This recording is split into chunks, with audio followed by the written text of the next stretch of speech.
Hola, hoy nos adentramos en la figura de Charlie Kirk, un nombre, bueno, central y ciertamente polarizador en el conservadurismo estadounidense reciente. Fue una voz tremendamente influyente, sobre todo entre los jóvenes, y un aliado clave de Donald Trump hasta su abrupto y trágico final. Exacto. Nuestra exploración se basa en información biográfica pública, incluyendo perfiles detallados hasta mediados de septiembre de 2025. Vamos a intentar entender no solo quién fue, sino el fenómeno que representó, ¿no? Esa es la misión. Desentrañar su rápido ascenso. ¿Qué impulsaba su movimiento a menudo descrito como trumpismo o nacionalismo cristiano? El verdadero alcance de organizaciones como Turning Point USA. Sus posturas más definidoras y polémicas, y claro, las circunstancias de su muerte a los 31 años. Es mirar un movimiento político más amplio a través de una de sus figuras más emblemáticas. Y es que su trayectoria fue, bueno, meteórica. De los suburbios de Chicago a ser una voz reconocida del MAGA, con una habilidad, hay que decirlo, innegable para conectar con la juventud conservadora. Las circunstancias de su final añaden una capa, compleja y sombría a esa historia. Ok, desempaquemos esto. Empecemos por el principio. Nació en 1993 en Arlington Heights, Illinois. Un dato curioso, su padre, arquitecto, participó en la construcción de la Torre Trump. ¿Sería eso un presagio? Quizás. No. Él cuenta que su despertar político fue leyendo a Milton Friedman. Empezó muy joven en el activismo, como voluntario en una campaña republicana local. Y a los 17, fíjate, un ensayo que escribió para Breitbart sobre supuesto sesgo liberal en libros escolares le consiguió una aparición en Fox Business. Ya apuntaba maneras, digamos, hacia los medios. Intentó entrar en West Point, la academia militar, pero bueno, no lo aceptaron. Estuvo apenas un semestre en un community college local, Harper College, y lo dejó para meterse de lleno en el activismo. ¿Qué catalizó ese salto tan rápido? Aquí es donde la cosa se pone interesante. Parece que el encuentro clave fue con Bill Montgomery, un empresario retirado ligado al Tea Party. Él como que lo animó a dedicarse a tiempo completo. Y juntos, con Kirk teniendo solo 18 años, cofundaron Turning Point USA, TPUSA, en 2012. ¿Y el financiamiento? Porque una organización así necesita recursos. Bastantes, imagino. Un republicano muy importante. Logró convencerlo de financiar la organización. Esa capacidad para asegurar respaldo económico tan rápido fue, bueno, crucial para el despegue de TPUSA. Una de sus tácticas iniciales más visibles fueron esas mesas de debate en campus universitarios, Prove Me Wrong, o sea, demuéstrame que estoy equivocado. Muy confrontacional, ¿no? Exacto. Era una forma astuta de generar notoriedad y plantear batalla ideológica directamente en territorio considerado liberal. Le dio muchísima visibilidad inicial. Hablemos de Turning Point USA y sus ramificaciones. La misión era clara: combatir la influencia liberal en las universidades. Sí, y lanzaron iniciativas que generaron un montón de polémica, como la Professor Watch List. Era una lista de profesores universitarios considerados demasiado liberales o radicales. Se les acusó de fomentar el acoso, de amenazar la libertad académica.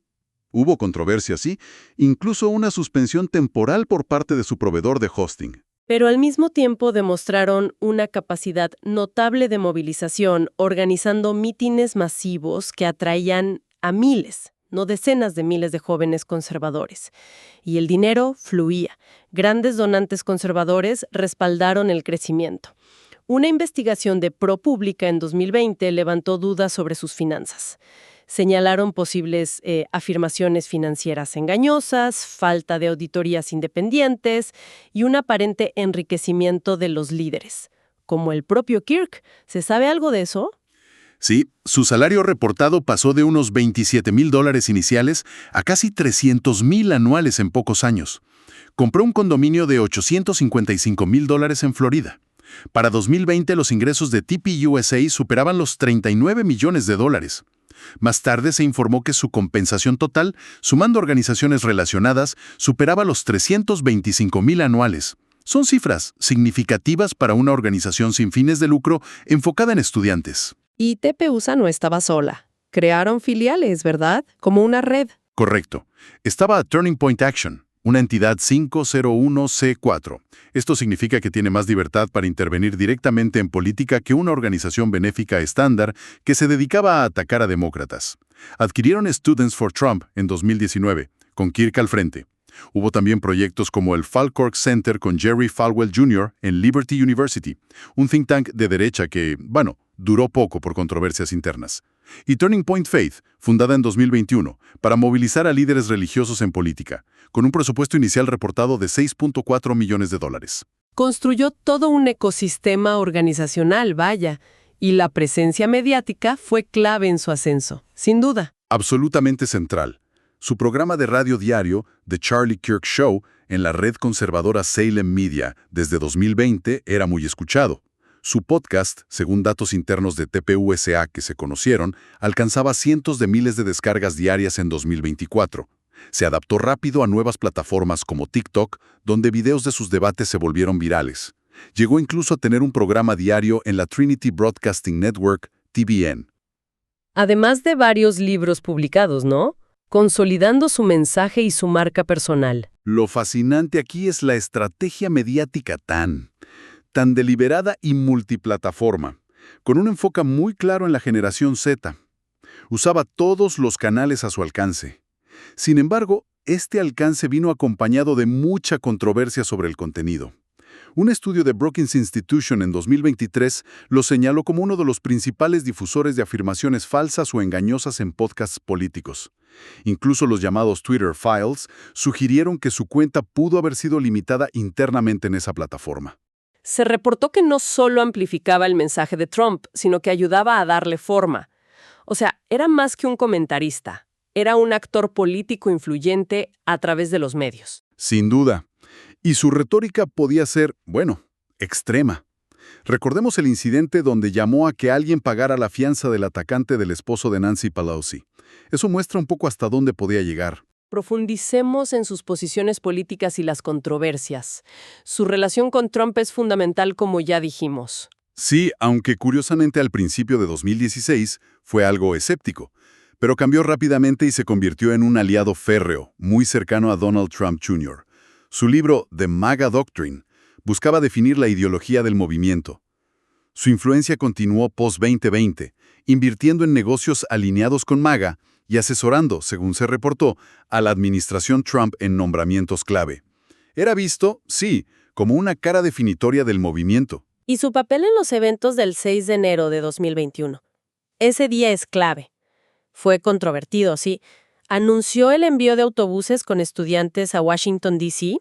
La cifra exacta fue debatida. Se habló de 80, luego se corrigió a 7 buses, unos 350 estudiantes. Pero la intención era clara: apoyar la protesta contra los resultados electorales. Se supo que una heredera de Publix donó $1.25 millones a sus organizaciones para financiar esos autobuses y pagaron $60,000 a Kimberly Guilfoyle para hablar en el meeting previo al asalto al Capitolio. Pero luego minimizó los hechos, ¿verdad? Sí, calificó lo ocurrido de no insurrección. Y cuando fue llamado a declarar ante el comité del 6 de enero, invocó la quinta enmienda para no autoincriminarse. TPUSA siempre negó haber promovido la violencia, claro. Otro patrón recurrente que ya mencionaste fue la difusión de información considerada falsa o engañosa. Esto parece ser una parte central de su estrategia de comunicación. Fue una constante, sí.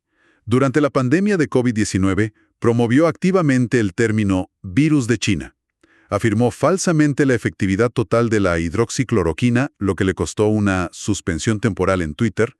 Difundió teorías sobre encubrimientos, criticó medidas de salud pública como el distanciamiento y las mascarillas, y llegó a calificar las vacunas obligatorias como apartheid médico. También fue una voz prominente en la difusión de falsedades sobre fraude electoral en 2020, participando activamente en protestas de Stop the Steal. Y hay muchos otros ejemplos documentados. Afirmaciones desacreditadas sobre George Floyd, cifras falsas sobre tráfico humano que venían de sitios como 8chan, rumores infundados sobre migrantes haitianos comiendo mascotas e incluso vincular problemas de aviación o desastres naturales con programas de diversidad, equidad e inclusión, los programas de EI. El patrón era como desafiar narrativas establecidas, a menudo con información muy cuestionable, para movilizar a su base. Pasemos a sus posturas sociales, que también evolucionaron y generaron mucha polémica. El nacionalismo cristiano, por ejemplo, se volvió central en su discurso. Sí, hubo un giro notable ahí. Si en 2018 defendía la separación Iglesia-Estado, años después la llamaba una fabricación, una ficción. Influenciado por figuras como el pastor Rob McCoy, empezó a usar retórica vinculada al mandato de las 7 montañas, una teología que busca la influencia cristiana en todas las esferas sociales. Llegó a decir que Estados Unidos necesitaba una población cristiana y declaró en un mitin de Trump: "Este es un Estado cristiano". Y sobre temas LGBTQ+, también hubo cambios. También una evolución hacia posturas más duras. Si en 2019 daba la bienvenida a conservadores gay, después criticó el matrimonio igualitario, usó términos despectivos como mafia del alfabeto, afirmó que el movimiento buscaba corromper niños, negó la identidad trans y pidió prohibir cuidados de afirmación de género, incluso sugiriendo juicios estilo Nuremberg para los médicos que los proveían. Aunque podía, digamos, dar la bienvenida a individuos conservadores LGTBQ+, dejaba claro su desacuerdo con lo que llamaba ese estilo de vida desde una perspectiva cristiana. Otras posturas sociales controvertidas incluyeron su oposición férrea al aborto, incluso en casos de violación, llegando a compararlo desfavorablemente con el Holocausto. Era un firme defensor del derecho a portar armas y tuvo esa frase polémica diciendo que las muertes por armas eran un costo que vale la pena por defender la Segunda Enmienda.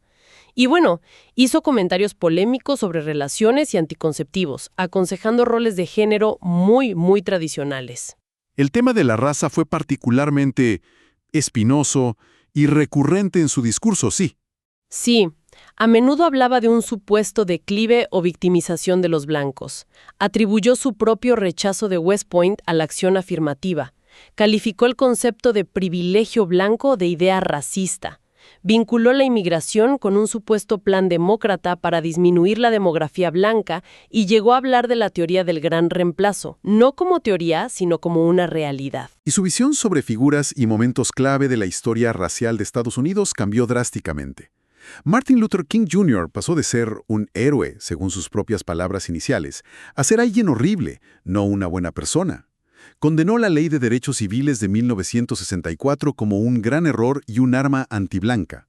Se opuso frontalmente a la teoría crítica racial, la CRT, ese marco académico para analizar el racismo sistémico, e impulsó la Comisión 776 de Trump como contraparte. Hizo comentarios sobre pilotos negros o juezas como Ketanji Brown Jackson, que fueron, ampliamente criticados como racistas. También tuvo encontronazos por acusaciones de antisemitismo. Hizo comentarios sobre donantes judíos financiando políticas radicales o sobre comunidades judías impulsando odio contra blancos, lo que le valió condenas de organizaciones importantes como la ADL. Él se defendía alegando su historial de apoyo a Israel y oponiéndose públicamente al antisemitismo. Eso es cierto. Y contó con el respaldo de algunos donantes judíos prominentes. Es un ejemplo de las complejidades y, a veces, contradicciones en sus posturas. Su retórica sobre inmigración e Islam también fue muy dura, ¿no? Sí, muy dura. Pidió detener completamente la inmigración. Llamó a la deportación de figuras públicas musulmanas como Ilhan Omar o Mehdi Hassan. Difundió rumores falsos y muy desagradables sobre migrantes haitianos. Defendió el uso de fuerza en la frontera, justificándolo con afirmaciones sobre la criminalidad de los migrantes, llamándolos invasores, y describió al Islam como la espada que la izquierda usa para degollar a América. Palabras muy fuertes. En política exterior, su postura sobre Israel era de fuerte apoyo, a menudo con argumentos religiosos o bíblicos. Pero mencionaste que tuvo matices. Apoyaba a Israel, sí, de forma bastante incondicional en conflictos como el de Gaza, culpando a Hamás por las muertes civiles, negando hambrunas, etc. Pero, por otro lado, defendía la libertad de expresión de ciudadanos estadounidenses en protestas pro-palestinas, por ejemplo. Se opuso a leyes anti-BDS, boicot, desinversión y sanciones contra Israel por temor a que generaran más antisemitismo. lo cual es interesante. E incluso llegó a expresar algunas teorías críticas o conspirativas puntuales sobre acciones israelíes o la figura de Jeffrey Epstein, sugiriendo vínculos con Israel. Y respecto a Rusia y Ucrania, fue muy crítico con el apoyo a Ucrania, algo que lo diferenciaba incluso de Trump en algunos momentos. Sí, adoptó puntos de vista claramente prorrusos. Calificó la invasión como una disputa fronteriza. Repitió falsedades rusas, se opuso al envío de ayuda militar o económica a Ucrania, llegó a llamar a Zelensky marioneta de la CIA, gánster, y afirmó que Crimea siempre ha sido parte de Rusia. Priorizaba la frontera sur de Estados Unidos sobre Ucrania, era su argumento recurrente. Y finalmente, sobre el cambio climático, era un claro negacionista. Sí, lo llamó un engaño. Hizo videos con TP USA afirmando que no había datos fácticos que lo respaldaran. Consideraba el activismo climático un caballo de Troya para el marxismo y una especie de pseudopaganismo. No creía que la actividad humana fuera el motor principal del calentamiento global. Esto lo alineaba con un sector importante del conservadurismo más escéptico ante la ciencia climática. Todo esto nos lleva al trágico evento final, el cierre de su vida. El 10 de septiembre de 2025 estaba en un evento de TPUSA en Utah Valley University, en Orem, Utah. Estaba en medio de un debate justamente sobre tiroteos masivos. Un estudiante le hizo una pregunta sobre el número de tiradores. Sus últimas palabras registradas fueron: ¿contando o no contando la violencia de pandillas? Inmediatamente después, recibió un disparo fatal en el cuello, murió esa misma tarde en el hospital. Tenía solo 31 años. Un final increíblemente violento y abrupto. El FBI se hizo cargo de la investigación y arrestó a un sospechoso días después en Washington, Utah. Las reacciones fueron, como era de esperar, inmediatas y masivas. Globales y sí, muy polarizadas. Hubo condolencias bipartidistas. De todos los expresidentes vivos, líderes internacionales, Trump llamó a la oración. Pero también hubo una rápida politización del suceso. Republicanos culpando a la retórica liberal incitadora, demócratas reavivando el debate sobre el control de armas. Y lamentablemente vimos llamados a la venganza desde la extrema derecha, doxing, o sea, publicar información privada de personas acusadas de celebrar su muerte, gente perdiendo sus empleos por comentarios en redes sociales. Muy tenso todo. Esto plantea una pregunta muy seria, ¿no? Sobre la toxicidad del clima político actual y el riesgo real de violencia. Absolutamente. La muerte de Kirk pareció exacerbar tensiones que ya estaban muy, muy altas. A pesar de todas las controversias, y fueron muchas, recibió reconocimientos en vida. Forbes 30 Under 30, un doctorado honoris causa de Liberty University. Póstumamente, el presidente Trump anunció que le otorgaría la Medalla Presidencial de la Libertad. Se le rindieron homenajes, incluso en Israel, renombraron una rotonda en su honor. Su patrimonio al morir se estimó en unos $12 millones, derivado de su salario, charlas, libros. Entonces, ¿qué significa todo esto? Si tuviéramos que hacer un balance, ¿cuál sería? Recapitulando un poco, Charlie Kirk fue, sin lugar a dudas, una figura transformadora y profundamente divisiva en el panorama político estadounidense. Creó un potente movimiento juvenil conservador, se erigió como una voz clave del trumpismo, navegó y a menudo alimentó constantes controversias con una retórica que frecuentemente fue calificada de extrema y, según muchos verificadores de datos, basada en desinformación. Y su vida, como vimos, terminó de forma impactante y violenta. Yo diría que su gran logro, desde su perspectiva, fue movilizar a una generación de jóvenes conservadores de una manera muy efectiva, como pocos lo habían hecho antes. Ayudó a normalizar dentro del movimiento MAGA ciertas posturas y una retórica que antes quizás eran consideradas más marginales, más de los extremos. Su carrera es un caso de estudio fascinante sobre la interacción entre los medios de comunicación modernos, el activismo de base, el financiamiento político y el poder en nuestra era. Supo conectar con una audiencia específica explotando muy bien las herramientas mediáticas y organizativas que tuvo a su disposición. Y nos deja una reflexión final, ¿no? Basada en todo lo que hemos explorado hoy.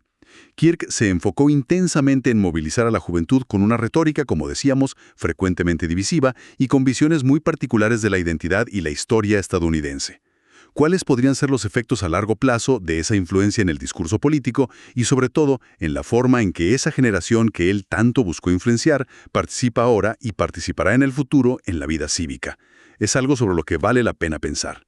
Gracias por acompañarnos en esta exploración.